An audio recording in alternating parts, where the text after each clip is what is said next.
Tonight's speaker is known for her gift of captivating the entire audience with her thoughts and insightful reflections.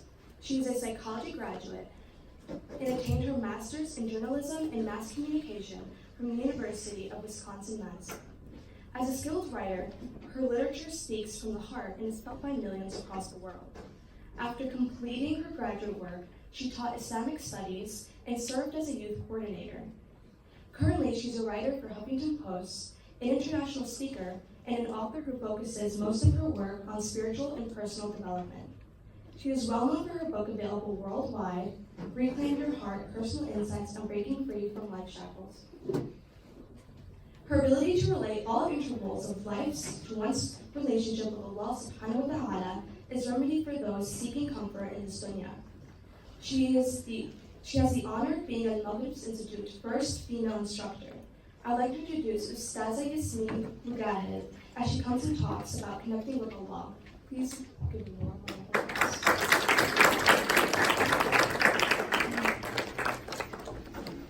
السلام عليكم. أعوذ بالله من الشيطان الرجيم. بسم الله الرحمن الرحيم والصلاة والسلام على رسول الله وعلى آله وصحبه أجمعين. رب اشرح لي صدري ويسر لي أمري واحلل عقدة من لساني يفقهوا قولي. Thank you for coming out. Alhamdulillah, the weather has completely flipped. It's record highs after record lows, right? I'm really passionate about this topic, and I'm really happy to see so many young people here today because this is the future, right? We have, when you really want change, you have to change it at the root. And so what I want to do today in talking about our relationship with Allah subhanahu wa ta'ala, I want to begin by discussing some issues that I think, or some methods that I think that we're getting wrong, and then I want to talk about how to fix it. So to start out with, I think there are some very, very vital, very crucial, and very devastating mistakes that we're making in the way in which we're actually teaching Islam, in the way that parents and teachers are training their students or their children and their students. And that is this. I think for a long time, somewhere along the line, we have sort of turned Islam into just a list of haram and halal. Okay? So Islam has been sort of, all the beauty of what Islam is has sort of been minimized to just being a list, maybe think of a list that you put on your fridge, right?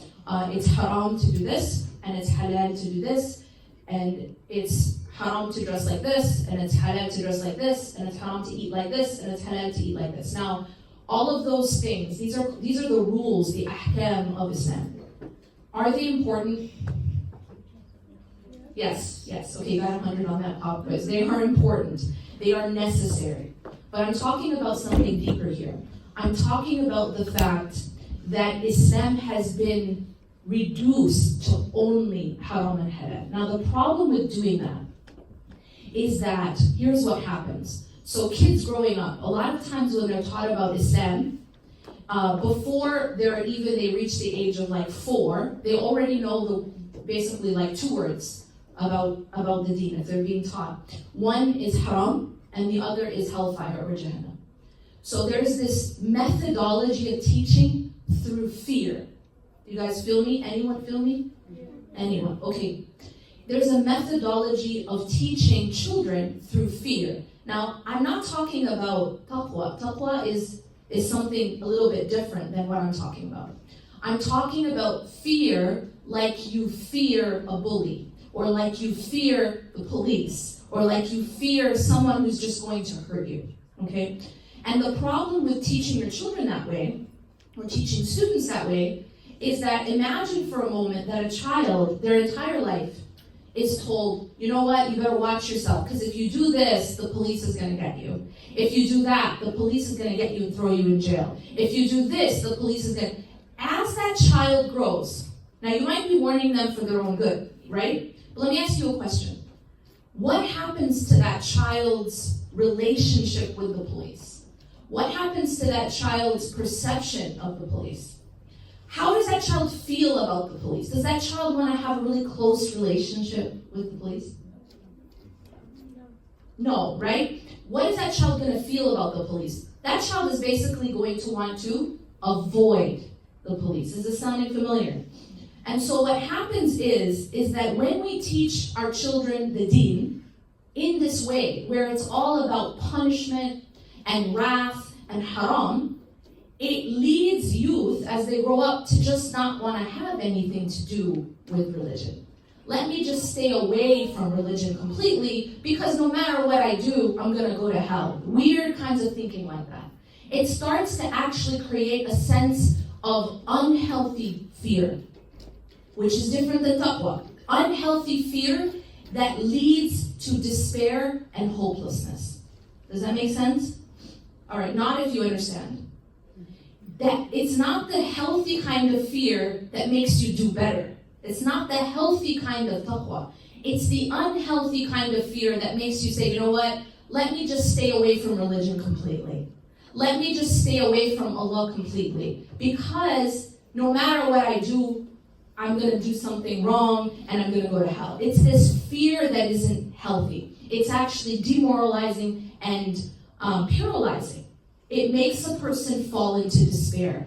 Now, one thing we have to understand is this is not the way that the Prophet ﷺ taught people about Islam. When you study the seerah of the Prophet ﷺ, when you study how the Quran came down, there's a very, very profound hadith in which we're told that if the first verses to be revealed were about do not commit zina, for example, or do not drink alcohol, then people would have said, we will never give up zina and we will never give up alcohol. This is profound. If the first verses were like this, people would have rejected it. They would say, no, we're not going to leave these things. They were so entrenched in these behaviors, they wouldn't have left it. Why? Because you're starting with rules. You can't start with rules. Because if you start with the rules, people will just reject them. So the hadith goes on to say that the first verses to be revealed weren't about rules. They weren't about give up alcohol or give up zina. The first verses that were revealed, and if you study the Quran, you study the first verses, especially the verses that were revealed in Mecca, you find that they were verses about our relationship with Allah subhanahu wa ta'ala, about the day of judgment, about these concepts that create an attachment to Allah. They weren't talking about rules at the beginning. They were talking about loving Allah, about not wanting to displease Allah, about the concepts of right and wrong, about the fact that there is ultimate retribution, that we're going to be asked when we leave this life, that this life is not the end. So you understand, it was building these concepts first. See, if you look at a tree, right? For a tree to be firm, what does it have to have? Roots. And not just roots, but firm, deep roots. Roots that go down and roots that go out, wide. So for a tree to be firm, see, if a tree isn't firm, what happens when a wind blows? It knocks it out, right? It knocks it down. It can even, a strong wind can even pull a tree out from the roots. But the deeper the roots, the harder it is to knock down a tree, right? And this is what happens with a believer. The believer has to have firm roots first in order to be able to handle the trials that come. What are these trials? Well, there's a lot of trials. There's a lot of pressure.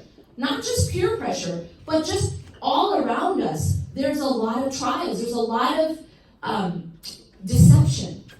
And in order for us to be able to keep ourselves on the straight path, we're going to have firm roots. Now, what builds the firm roots? What makes roots firm? It is in the love of Allah subhanahu wa ta'ala. It's in the attachment to Allah subhanahu wa ta'ala. Taqwa, the healthy kind of fear. Now, let me talk for a moment about, I just talked to you about unhealthy fear. What is healthy fear? Well, let me ask you guys a question, right? Think about the person in your life that you love most. Just bring to mind your mom. No, I'm just kidding.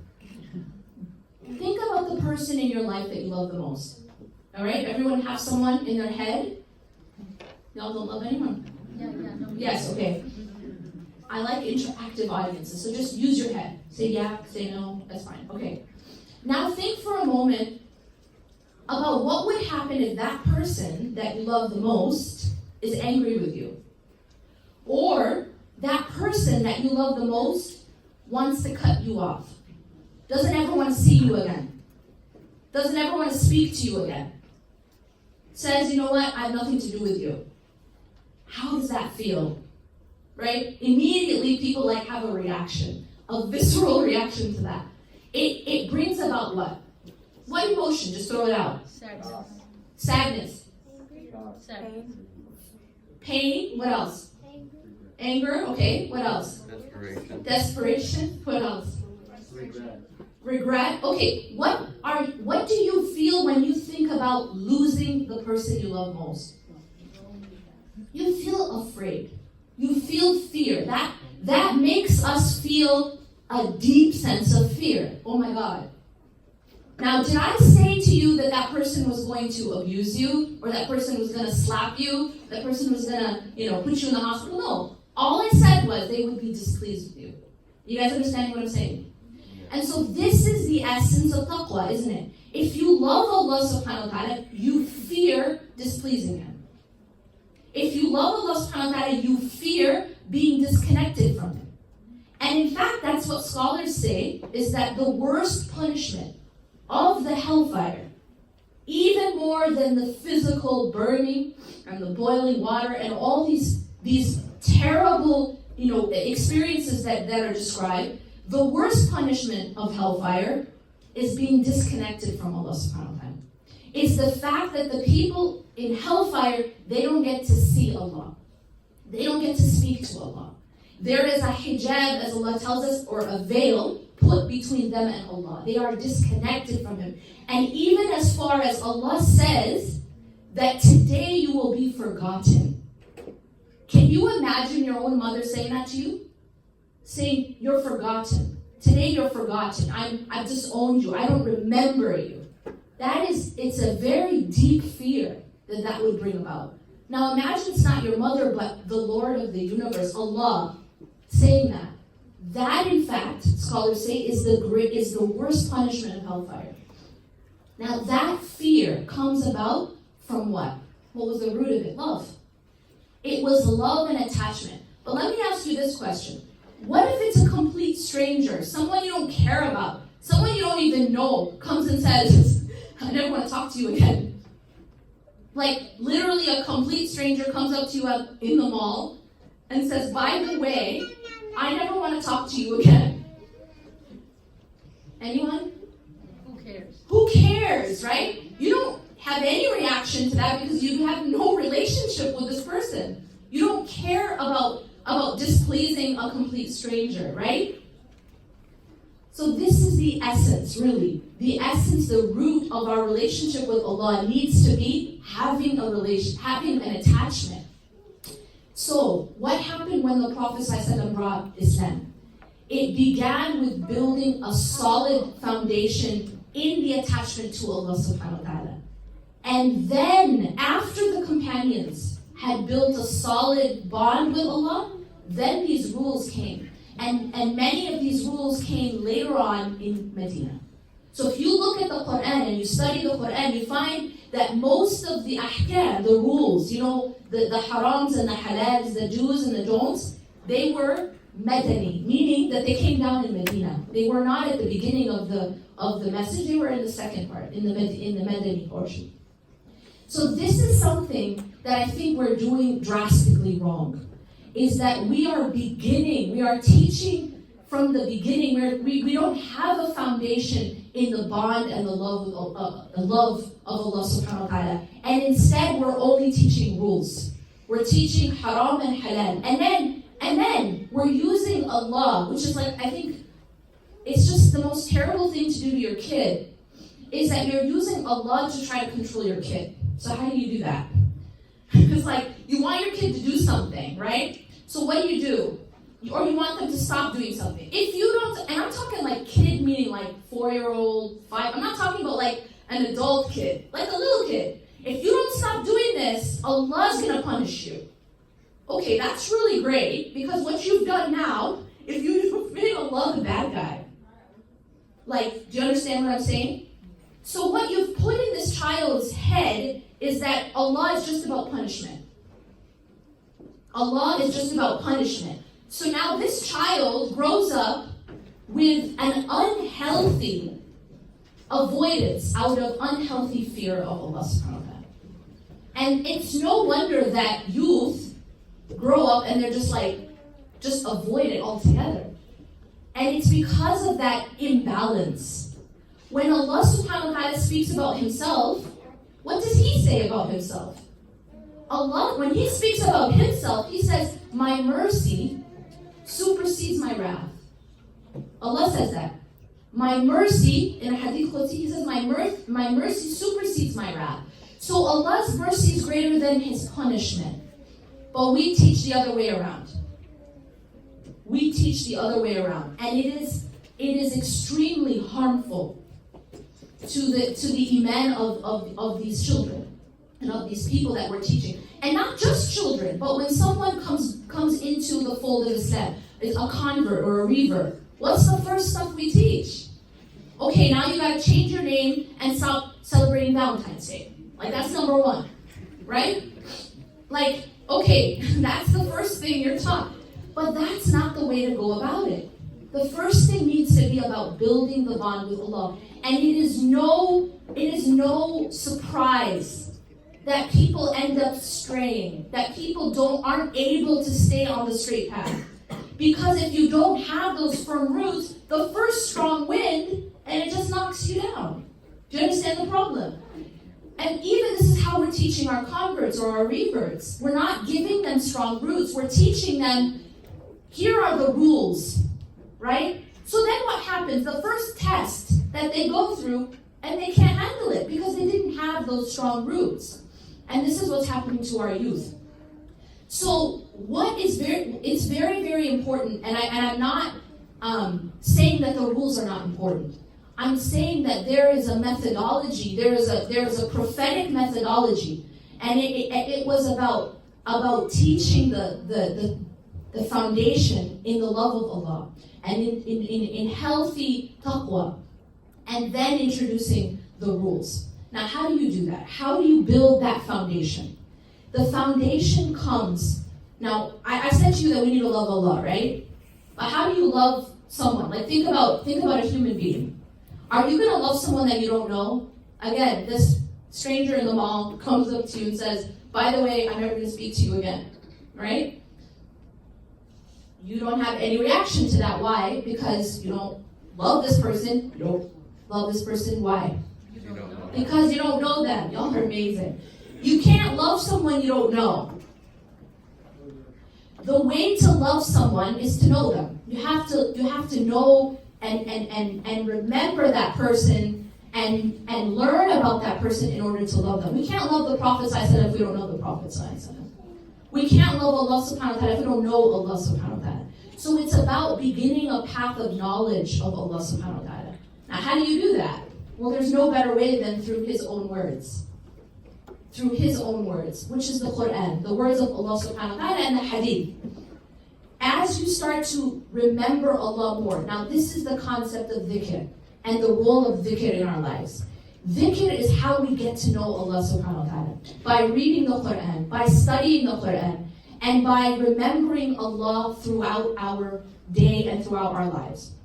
Now, something that you're going to find interesting is in the Quran, when Allah subhanahu wa ta'ala talks about dhikr. When Allah talks about dhikr, He doesn't just tell us to remember Him, or He doesn't just say "Uzkurullah," but there's another word that's added. Does anyone know what it is? Okay, kathiran. Kathiran. And the word kathiran means a lot.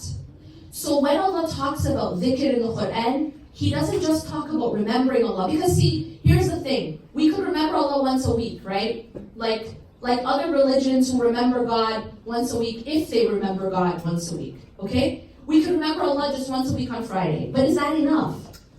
The answer is it's not. Why? I'm going to tell you why. Dhikr is like oxygen. It's simply like oxygen. Now, could you breathe once a week and be okay? No. Okay, wow, you guys are seriously amazing. You can't breathe once a week and be okay. You can't remember Allah once a week and be okay. What about if you only breathed for 29 to 30 days a year? Do you feel me? What am I talking about? Ramadan, right? What if that was the only time you breathed? You wouldn't live. And this is the issue, and I truly believe there's a few reasons why we're suffering. There's a few reasons why we're suffering. The first is we don't have firm roots. We don't have a foundation. So any wind that comes, it's knocking us down. Any trial, it's knocking us down. Not only individually, but as a community. You guys understand what I'm saying? Individually and collectively, we don't have firm roots. And part of the reason for that is that we haven't really built our love for Allah, and we haven't taught our children. Instead, we're just teaching rules. All right, so that's one problem.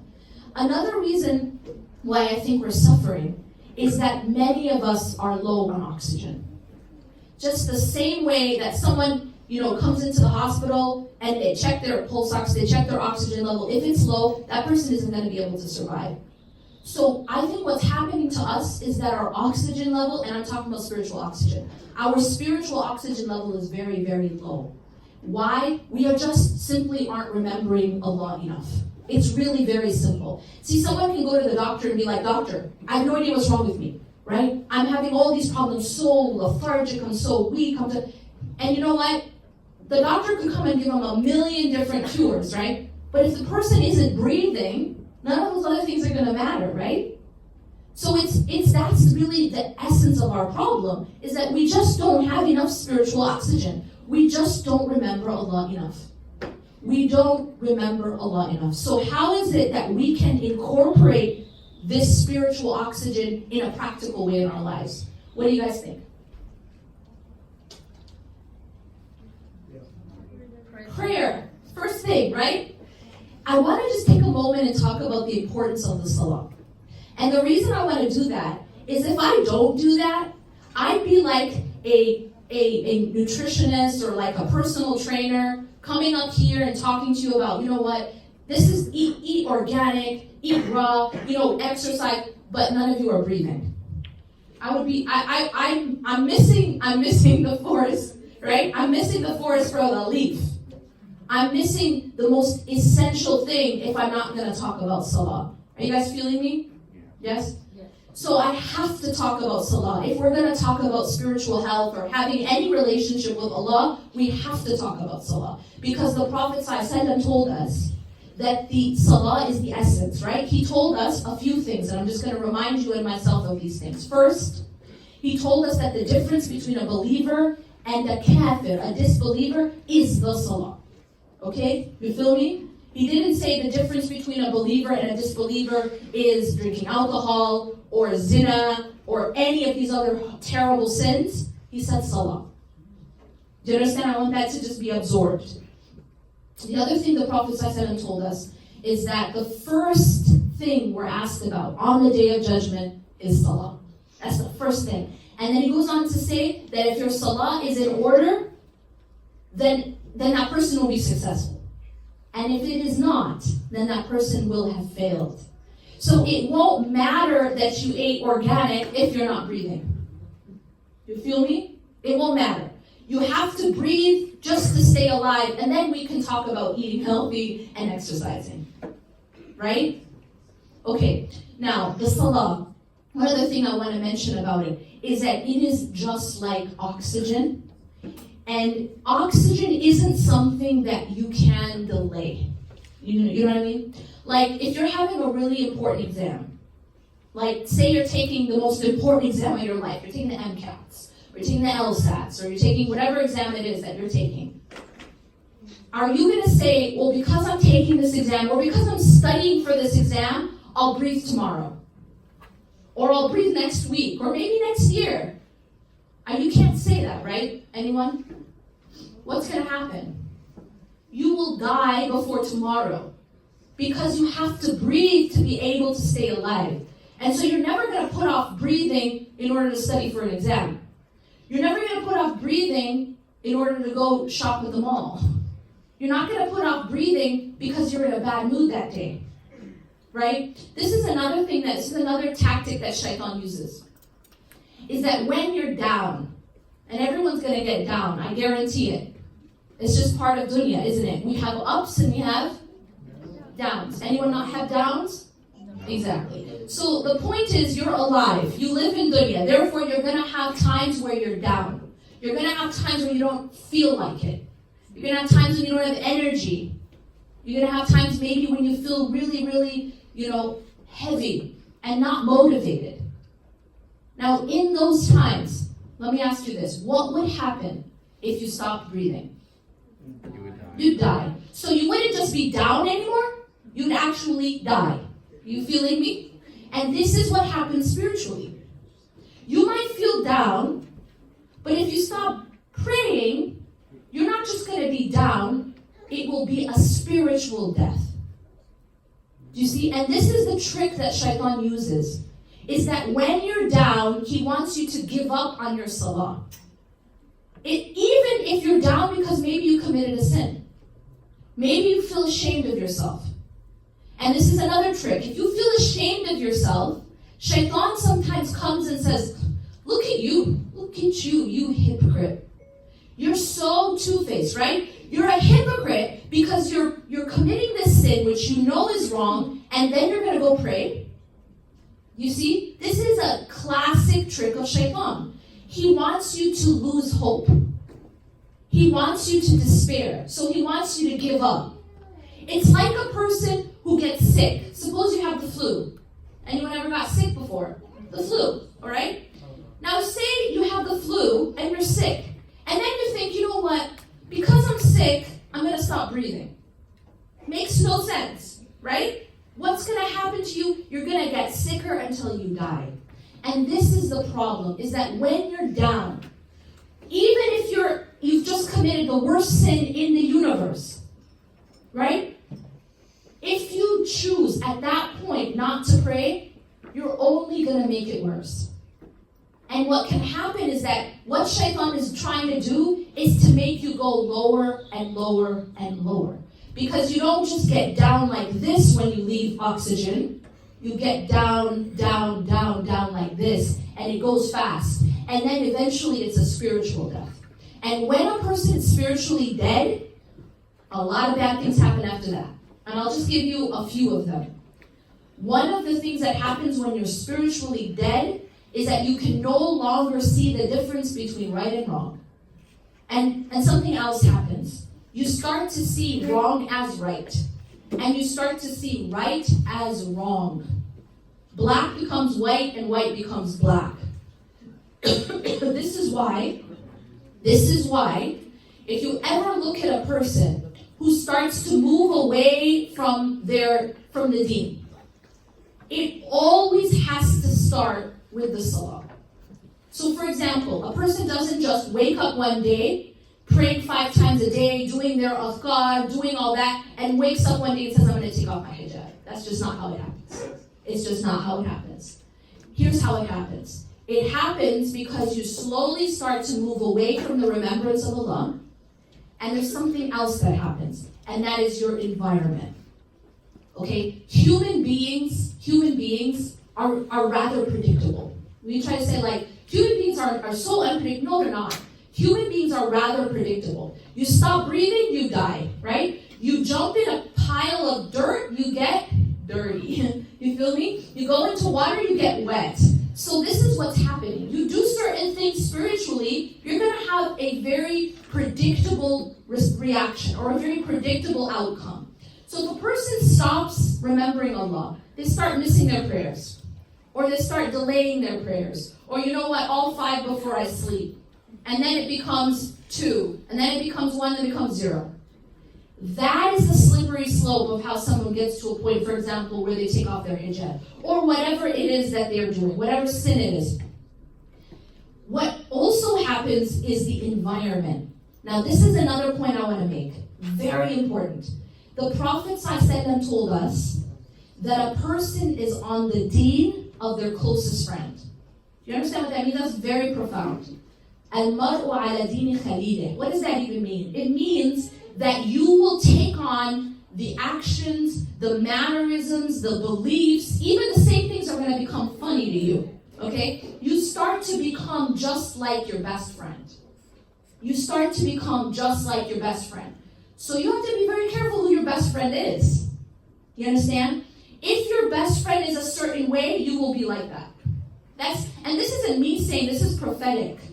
This is the prophets I said that the person is on the way of their closest friend. So what happens is, if you get a person, they stop taking in their spiritual oxygen, or they start to reduce, they have lower level of oxygen, right? They're not praying. They're not having a regular regimen of dhikr, of remembrance of Allah. They're not praying, they're not reading Quran. They're not in circles of remembrance of Allah. They're not around company that remember Allah. And then now add something else. And there's a new element now with social media. Now add the element that everywhere they look, it's all about looks. That was kind of cool. Everywhere they look, it's all about appearances. Right? It's all about how you look. It's all about how you dress. It's all about how skinny you are. It's all about how attractive you can be, right? Because, you're following all these people on Instagram. And then you're following these people on Snapchat or Facebook, whatever. And it's all about looks. And what else? Fashion. Fashion and looks. Now take that person. They've just taken away their spiritual oxygen, or they're slowly taking it away. They're not praying as regularly. They don't have that connection to Allah through the remembrance of Allah. Again, it's oxygen. It can't be once a week. It can't even be once a day, right? There's a reason we pray 5 times a day, right? So imagine you take that away, and now add the fact that everything around them is all about how you look and how you dress. What do you think? Now, you don't have to be a genius. What's going to happen with that person? It doesn't take a genius. Eventually, what happens is the hijab starts to become looser, right? And then eventually it's like, just different. And then eventually it's off. And this is no surprise. It's not like, oh my God, I don't know how that happened. It's a very predictable type of reaction. And it's because our connection to Allah subhanahu wa ta'ala, I'm using one example. This is just one example. Let me explain. Hijab is one act of worship. It's not the only act of worship, but it is one act of worship, all right? And I'm using this as an example because there's an epidemic just now. And it's important to understand why that's happening. So, especially when we live in a world that's so obsessed with looks, and so obsessed with fashion, and so obsessed with how you appear, and then you take away the connection to Allah subhanahu wa ta'ala, there's no surprise. Your environment shapes you. And so that brings me to the next point, okay?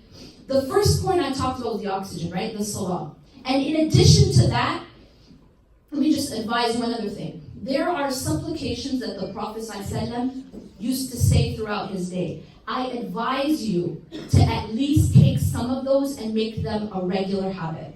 And the reason for that is it's similar to not just increasing your oxygen, but like taking really, really strong vitamins and minerals, right? If I were going to talk to you about physical health, this is what I would tell you.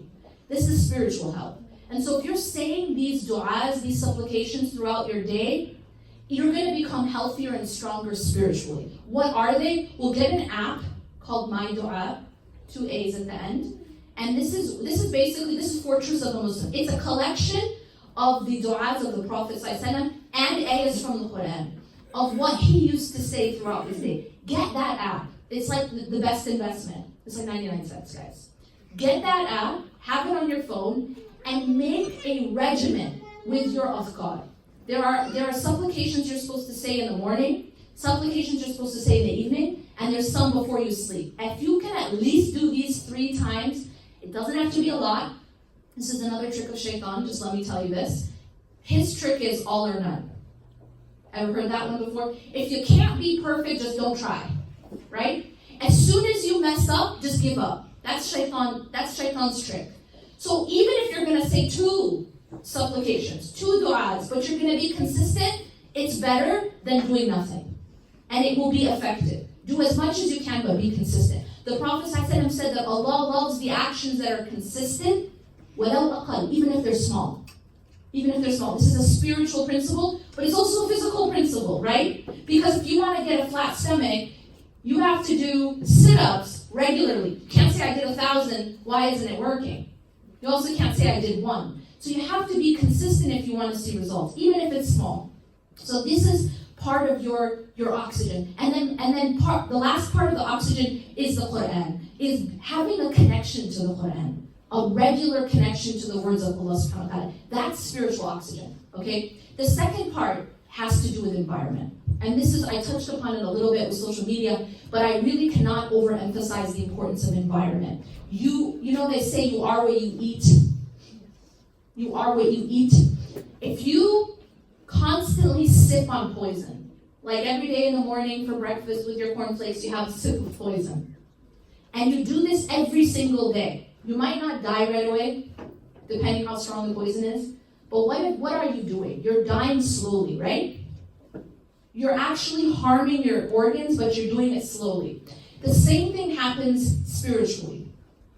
That when you're sipping on poison through the things that you're looking at, through the things you're listening to, through the things you're talking about, it is having an effect on your heart. It's just like eating poisonous food or drinking poison. You might not die right away, but you are killing yourself internally. And so when you're watching things which are haram, and listening to things that are haram, and talking about things that are haram, it's just like sipping and eating poison. You're actually killing your heart in little by little internally. So be mindful of what you're looking at. Be mindful, and I think now the best and most important way to be mindful of what you're looking at is to manage your news feed. Okay? I'm not going to tell you right now just be off all social media because that's not realistic. And some social media is extremely beneficial, right? But I'm telling you to manage your news feed. Because managing your news feed is like managing your fridge. Okay? Now, if there's poison out there, I'm not going to tell you just stop eating. I'm going to tell you manage your fridge. Because whatever you have in your fridge, that's what you're going to eat. Whatever's on your news feed, think of your news feed like your fridge. Okay? Whatever's on your news feed is what you're going to eat that day. So, what you look at that day, what you read that day, that's what you're taking in. That's what you're eating that day. So check out your fridge. What's in your fridge? Check your newsfeed. What's on it? What's in it? What's in it? Is it healthy? Is it healthy stuff? Or is it about what celebrities are eating and wearing, or every kind of way to put on makeup and hijabs? Is that it? Do you get it? Do you get what I'm saying? Is it that you're looking at things you shouldn't be looking at? Is it all superficial, or is it healthy? Is it something that's enriching you, or something that's poisoning you? Do you understand what I'm saying? Who are you following on social media? That's what you're eating that day. A person will be on the same way as their closest friend. What are you taking in every single day? That's what you become. Is that making sense?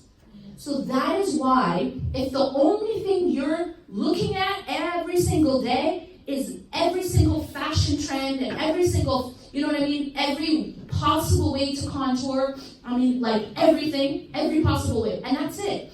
The fashion trends, the contouring, the celebrities, and that's all you're looking at every single day, that's going to have an effect on you. That's going to start to make you focus on those things, and then that will become the most important thing to you. So look at how healthy your food is. And again, right now, I'm not actually talking about I'm not talking necessarily about filth here. Yes, there's some things that are clearly haram to look at. Like someone who's next to naked, it's haram to look at, right? There's a reason why Allah tells us to lower our gaze. Because lowering the gaze protects the heart. That's how it works. So there's a reason we're not supposed to look at these things. And somehow people think that if it's behind the screen, it's a little bit more okay. And it isn't. It's the same. If there's a screen there or there's no screen there, it's still not, you're not allowed to look at it. And looking at it will cause the same damage to your heart as if the person was in real life. Right? So this is protecting the heart. So think every time you look at something haram, you're drinking poison. Every time you listen to something haram, you're pouring poison into your heart. So what it's about, so there's these things that are completely haram, obviously, to look at. But then there's like this middle gray area. Is it haram to look at every fashion trend? No, maybe not. In fact, maybe they're hijabi, right? They're fully dressed. I'm making another point here. Please understand. It's a deep point. And that is fashion all that matters? That's the question. It's not about whether it's haram or halal to follow these things or to care about these things. That's fine. But the problem is when that becomes your focal point. The problem is when that becomes your greatest concern, is how you look and how you dress and what's in fashion and what isn't, and how to tie your hijab and how to do your contouring, and that's it. And what this celebrity is doing and what that celebrity is doing, right? Like we're supposed to care that they're eating a burger or whatever, or that anyone cares that you're eating a burger, right? There's a new world that we live in, and that's like, it's like haram to eat something without taking a picture of it first and posting it. It's weird habits, weird things. I'm asking you to take a step back and to realize, is this what matters? Right? Right now, I'm not even talking, it's not haram to follow like burgers, like various ways to eat a burger, right? But is it useful? Like, is it useful? And then to put more healthy food in your fridge. Like, stock up your fridge with healthy food, right? Because you are what you eat. So whatever's in your fridge is what you're going to eat. Whatever's on your newsfeed, whoever you follow, whoever you keep as your closest friend, whoever you're around, is going to be what you become. Is going to be what you consider most important. So fill it with more healthy food, right? Now we bring in the organic raw food, right? More healthy people to follow, more healthy pages, because you have every kind of thing on social media, don't you? You have every option. You choose. Do y'all know what I'm talking about? And by the way, let me just tell you a secret about Facebook. There's this thing called unfollow. And no one has to know. And please use it. Like, I'm serious. Use it. Remember that your newsfeed is your fridge. And that's what you're gonna eat that day. So make it more healthy. Make it something that's going to enrich you.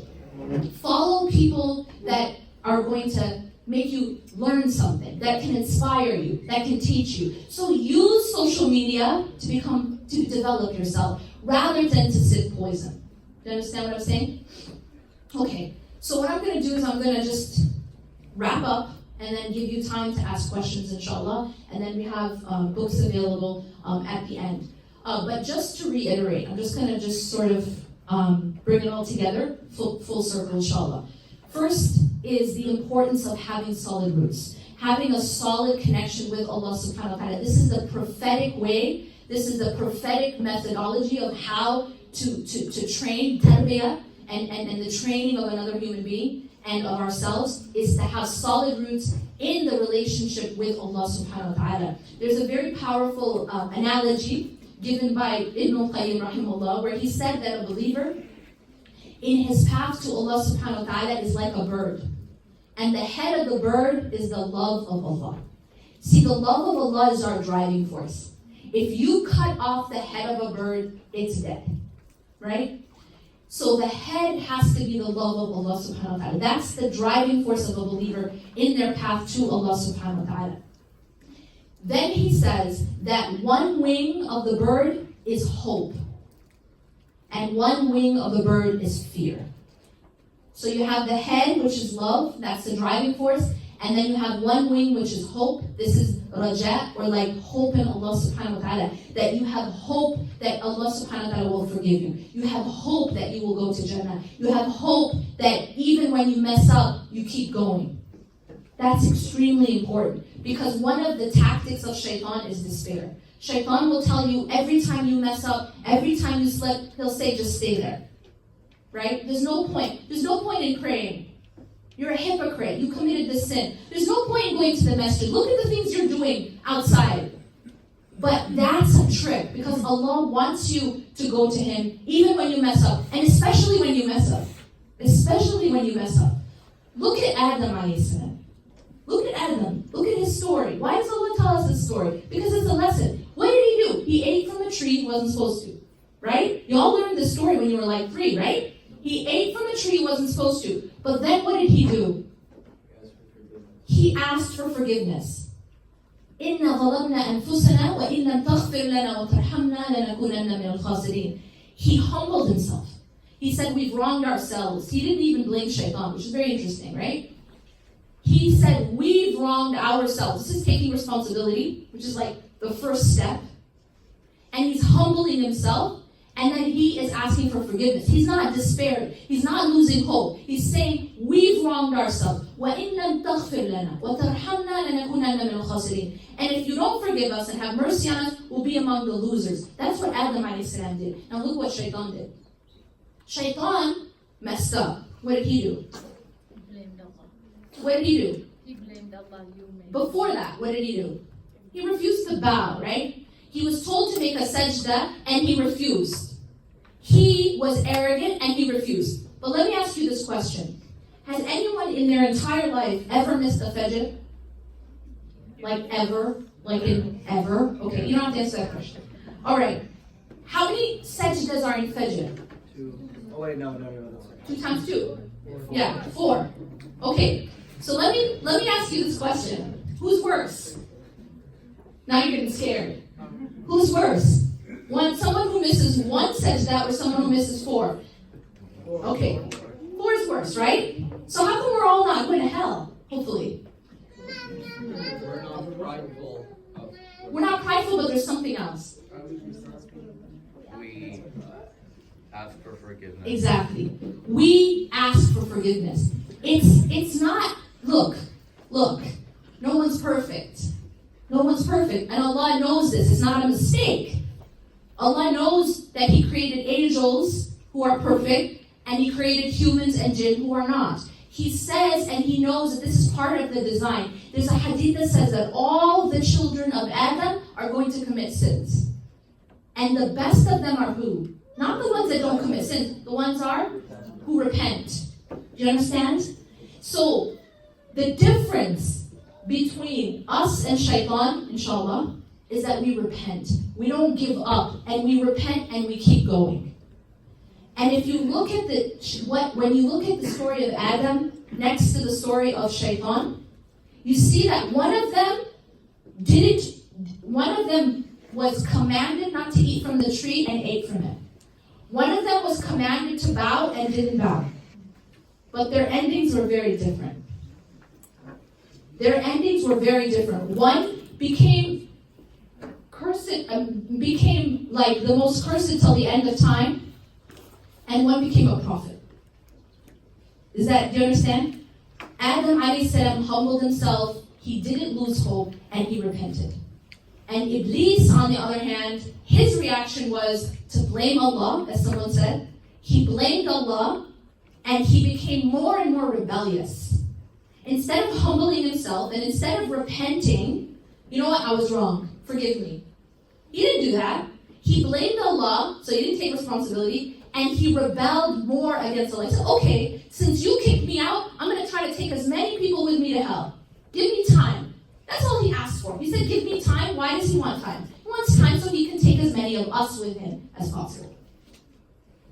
So this is the difference. So not losing hope, not falling into that trap, and making sure that we are oxygenated spiritually and that our environment is healthy. أقول قولي هذا واستغفر الله لي ولكم إنه غفور رحيم سبحانك اللهم وبحمدك أشهد أن لا إله إلا أنت أستغفرك وأتوب إليك. So what I'm going to do now is I want to take questions. So the first question is, what is your book about and what made you inspired to write it? Okay, so my book, I have 2 books. One is called Reclaim Your Heart and one is called Love and Happiness. And what inspired me to write both of these books was my own journey, actually.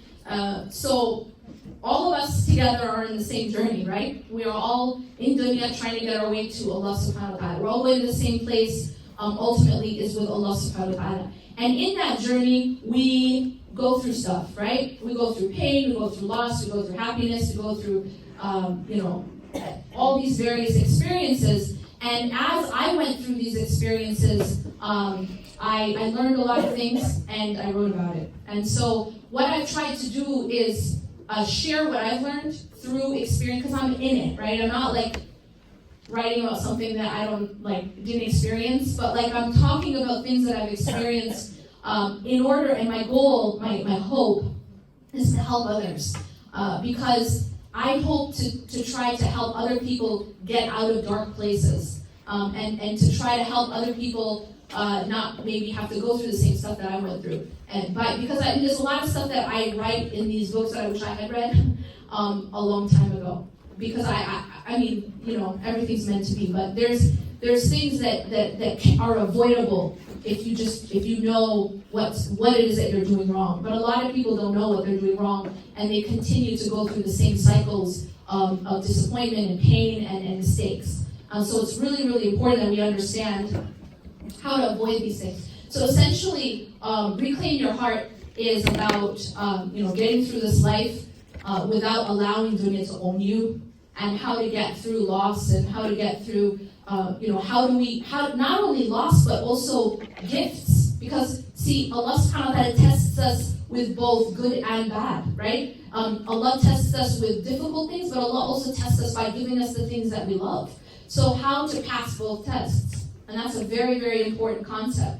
Often people think tests only come through loss, or tests only come through pain. No, the person who's been given money is also being tested. The person who's being given power is also tested, right? Or fame, or any of these things that people want, it's also a test. And then love and happiness is also, I actually, let me go ahead and just read that intro really quick.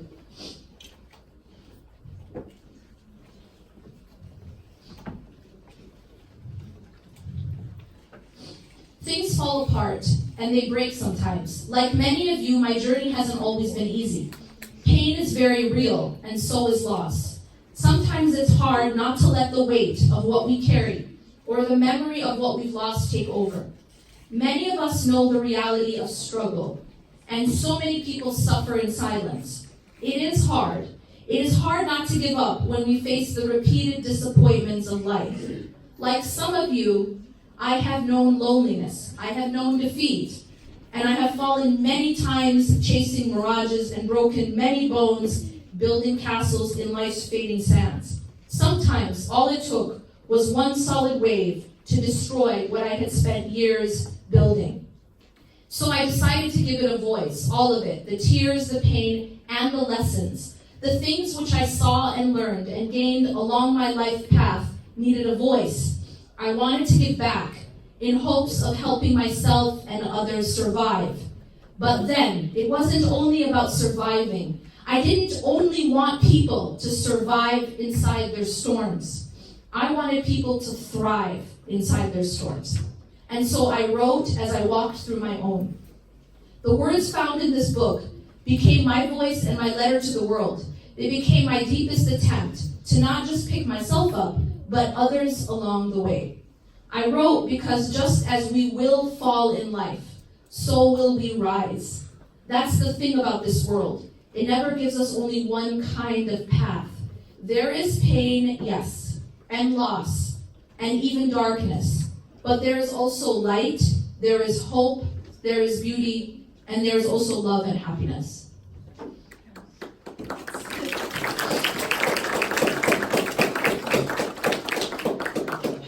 Okay, so I got a really deep question here, and I'm going to try to answer that one. The question was, if Allah subhanahu wa ta'ala is so merciful, if Allah is the most merciful, why does He place burdens and tragedies on us to suffer, such as losing a loved one? Very deep question. I actually have an entire class about that question. Called, it's an ymogahedbookings class called Silver Lining. And it's a very big question, which you can't really answer in 3 minutes.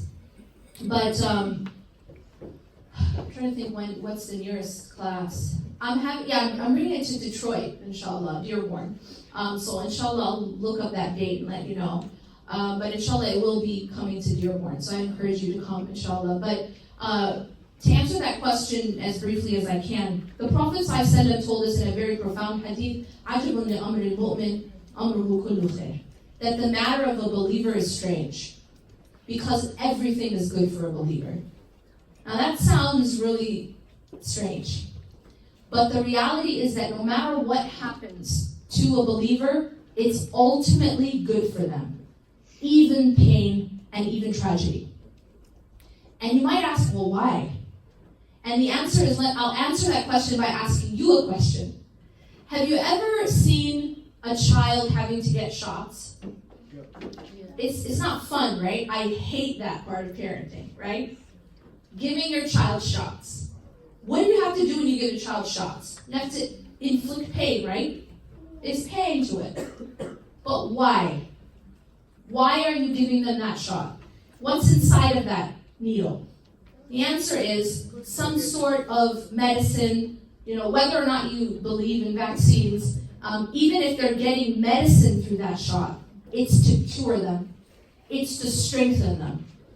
You understand? Even though it involves some amount of pain, but ultimately it's for their own good. And this is how Allah subhanahu wa ta'ala is, but Allah is high above in any analogy, because Allah is more merciful than a mother is to her child. If I hate hurting my child with a prick of a needle, what about Allah?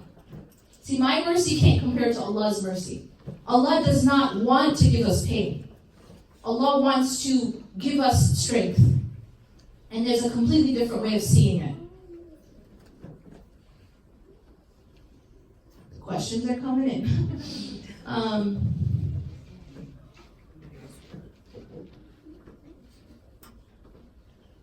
Okay, so someone said here that, can you tell them a few words that speak to the issues they face? So someone's asking about specifically the young men, because I gave an example of hijab, but talk about some of the specific struggles that are facing young men.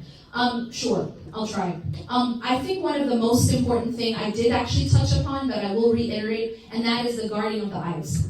I cannot emphasize enough how much poison is out there, how much poison we are ingesting every single day by not guarding our eyes. That when we look at something that we're not supposed to look at, it is not harmless. It is like you're drinking poison and it is affecting your heart. And so the best advice that I can give you living as a guy, living in this society, and as a girl, but especially as a guy, is the advice of Allah. Now, this isn't just a hadith, this is an ayah in the Quran about ghadd al-basar, about lowering the gaze. Guarding your eyes. Remember that your eyes are the opening to your heart. I want you to remember that. Your eyes are the opening to your heart. Whatever you're taking in through your eyes is going directly to your heart, and it imprints. And so the best advice is the advice of Allah, your Creator. Lower your gaze, guard your eyes. Don't let poison go into your eyes, because it will go straight to your heart.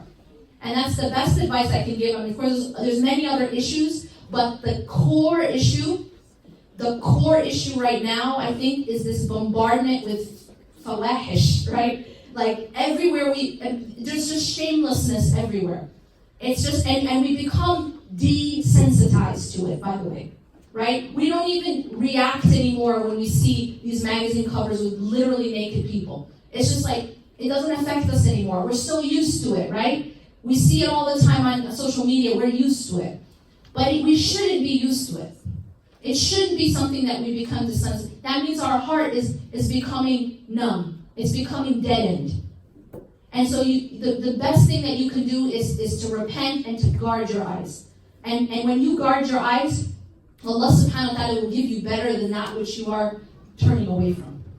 You understand? Allah will give you better than that which you're turning away from, for His sake. So that's the best advice I can give for the guys living in this type of society. And of course the sisters as well. So as young adults, how can we better serve the youth and provide them with tools that they need to face the same challenges that we struggle through? Again, I think it's by creating that foundation. And that foundation is in knowing Allah, loving Allah, and just being there for your child. The Prophet ﷺ gave us the best advice about parenting. He said that the first 7 years should be about, love.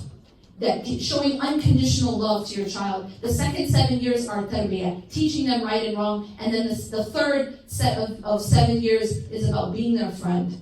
So in the sense of being their friend, it doesn't mean you don't direct them, but this becomes sort of the focal point of your relationship, is that your child, once they get a little bit older, feels comfortable sharing with you, feels comfortable coming to you. And in order to do that, you have to not bite their head off every time they say something wrong, but that you try to direct them in a way that they can continue to come to you. But of course, your job is still to direct them, right? You can't just be their friend in the sense of like they're running off a cliff and you're like, see you, have fun, right? You can't do that either, because it's not a very good friend. That's not a very good friend. If a friend sees another friend driving towards a cliff and just says, see ya, have fun, that's not a very good friend. So obviously you have to also direct your child, but just kind of trying to be more approachable, I guess, and more empathetic.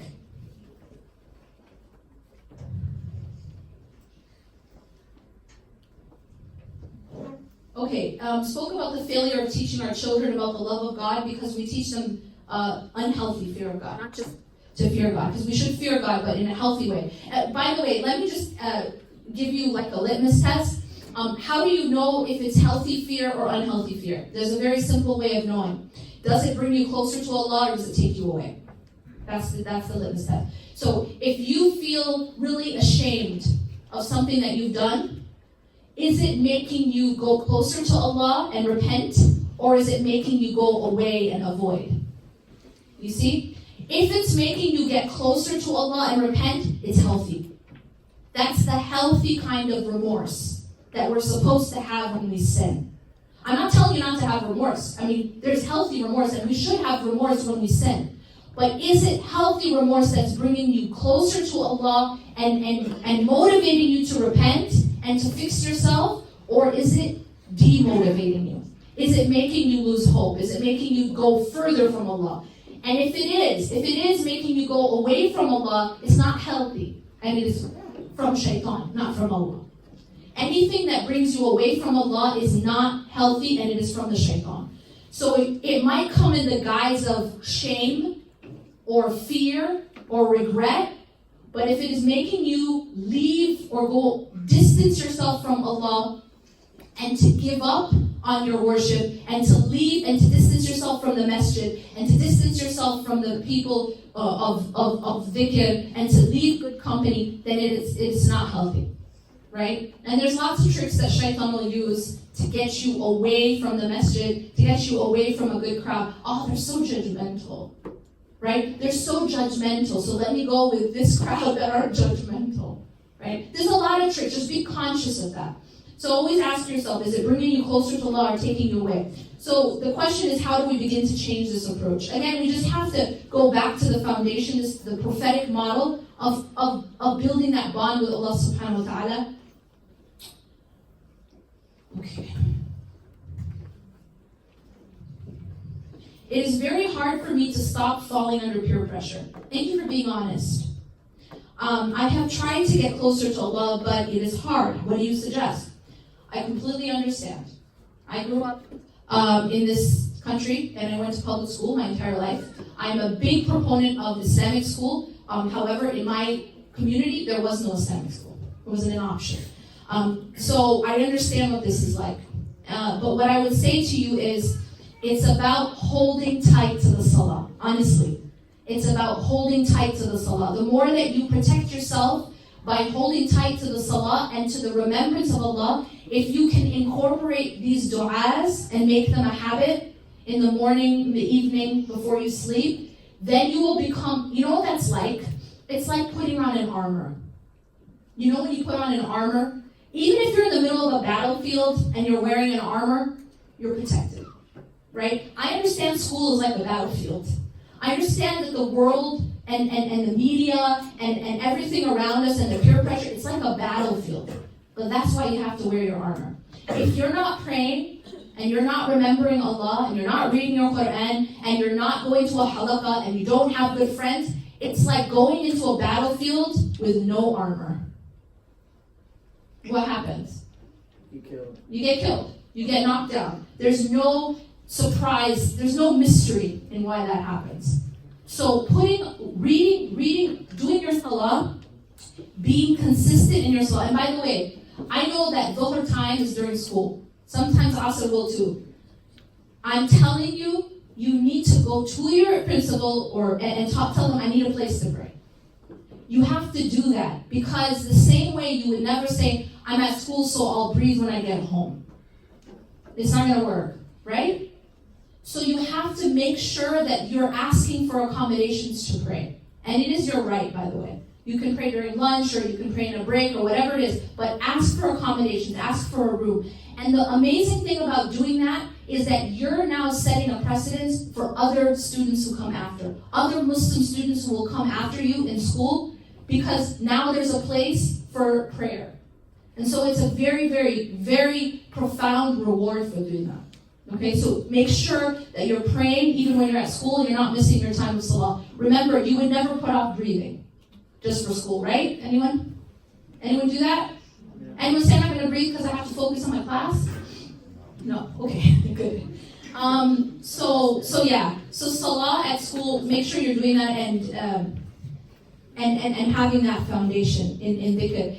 And these du'as, I can't emphasize enough how powerful they are. The _, as much as you can incorporate them, they're easy to memorize, but even if you have your app, you can read them off there. Okay, I think I will close it, I think there. Okay, as young people, we're around peers that aren't Muslim. How do we keep our values when people around us don't value what we believe? Deep question. Here's what I have to say to you. Be very, very mindful who you take as your closest companion. I cannot emphasize that enough. I understand you go to school with non-Muslims, you go to work with non-Muslims, but there's a difference between going to school with someone, working with someone, and taking them as their best friend. You see? Because the hadith says 𝐁𝐒𝐒. The hadith says الْمَرْءُ عَلَى دِينِ 𝐁ْ𝐒𝐒, that you're going to take the religion or the way. Deen, by the way, isn't just religion. It's any way, a way of life. So you're going to take the way of life of your 𝐁𝐒𝐒, which is your closest deep, like it's a very close friend. It's your BFF, okay? It's your closest friend.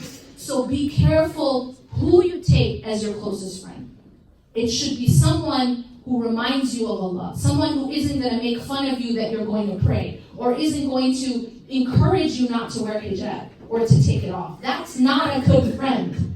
Or someone who drinks, or who has certain types of relationships with the opposite gender. That's not going to be a good 𝐁𝐒𝐒. Because the problem with having that as your 𝐁𝐒𝐒 is you become like them.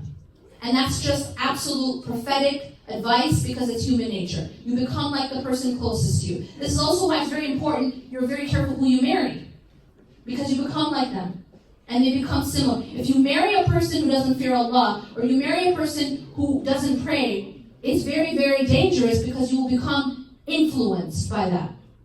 So you have to be very careful who you take as your closest friend. It's one thing, again, to have non-Muslims in your class or at work, but it's another to take them as your best friend.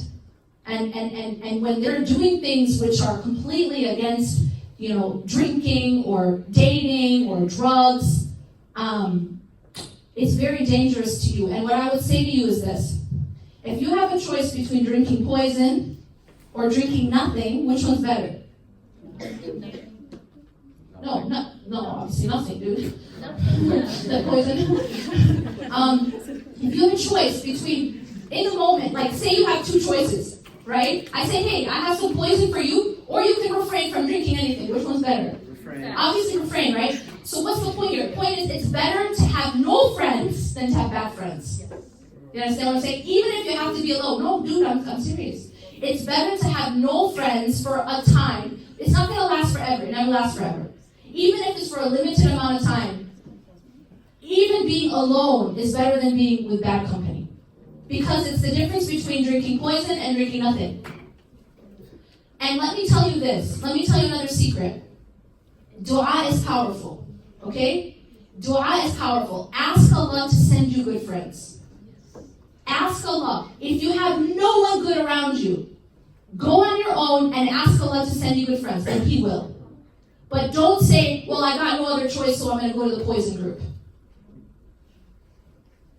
Because they will kill you.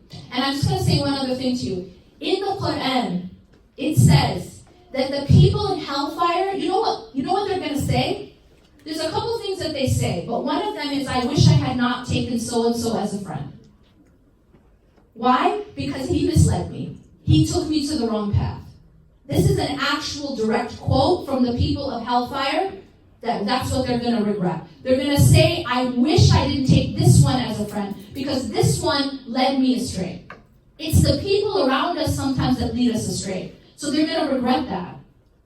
So it's better to be alone for a time than to be with someone who leads you to hell. Simple as that. And again, make dua for good friends. Make dua for good company. Make dua for a good spouse. And Allah hears the duas.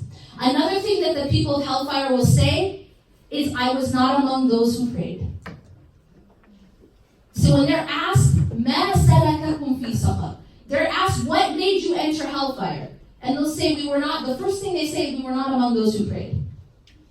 So you see the theme here. Do you understand? Yes? So I have a bit of a question. So I think what happens a lot of the times is that we automatically label people who aren't Muslim as bad friends and people who are Muslim as good friends. So how can we make that distinguishing? Like, how can we make that, like, how can we tell the difference? Okay, good question. So I'll repeat it. He said sometimes we just automatically label anyone who's not Muslim as a bad friend and anyone who is Muslim as a good friend. You're right. That's not necessarily the case. First of all, everyone who's Muslim isn't necessarily a good friend. Because you can have a Muslim who drinks and does drugs and who dates and who is a terrible or mocks someone who prays, is a terrible influence. So absolutely, it's not just because they're Muslim they're a good friend. When I'm talking about a good friend, I'm talking about someone who reminds you of Allah, someone who helps you to do what's right, someone who encourages you to pray, someone who prays with you, right? Someone who you go to a halaqah with, not just because they're Muslim. Now, when you talk about non-Muslims, you're right. Not just because you have a non-Muslim friend doesn't mean that they're, drinking and dating and taking drugs, and I'm not saying that. But you have to also be careful because the essence of the belief is different, right? Even if they're not doing those things, and maybe they're not encouraging you to do it, but the essence of the belief isn't there. And so they're also not encouraging you to get closer to Allah, right? Even if they're not like telling you to go clubbing with them, but they're also not helping you to get closer to Allah. So what I'm saying is, if you want to make it to Jannah, you want to do your best to have as much support as possible, right? So you want to be around the people who are going to support you the most in getting to Jannah. Do you understand? Okay. 𝐁𝐿𝐒 𝐈𝐍𝐄𝐒, quick question, yes. Sorry. I want you to tell because that's what I tell my kids. Like, you don't have to memorize the certain du'as, like if you can't, like it's a language barrier or something. Yeah. Learn to talk to Allah in Yes. your own language. Yes, and thank speak you. to Him to help you Yes. to deal with the surroundings. Perfect. Thank you for saying that's a great way to end. She's absolutely right. You don't have to talk to Allah in any specific language. Allah understands everything. Even if you don't open your mouth, Allah understands the dua in your heart. You can talk to Allah in any language, but she's absolutely right. Get in the habit of speaking to Allah. You can't become friends with Allah unless you have a conversation with Allah. That you go to Allah for help. That you go to Allah when you're suffering, when you're in pain, when you don't know what to do, and you make dua. So dua is, I want to just end with this advice of the Prophet ﷺ. The Prophet ﷺ said, "Ad-du'a mukh al-ibadah." That dua is the head of worship. It's the brain of worship. And in another hadith, ad-du'a huwa al-ibadah. That dua is worship. The essence of worship is in that relationship with Allah subhanahu wa ta'ala, of communicating with Him in any language. Okay? أقول قولي هذا واستغفر الله لي ولكم إنه غفور رحيم سبحانك اللهم وبحمدك أشهد أن لا إله إلا أنت أستغفرك وأتوب إليك. We have a few minutes.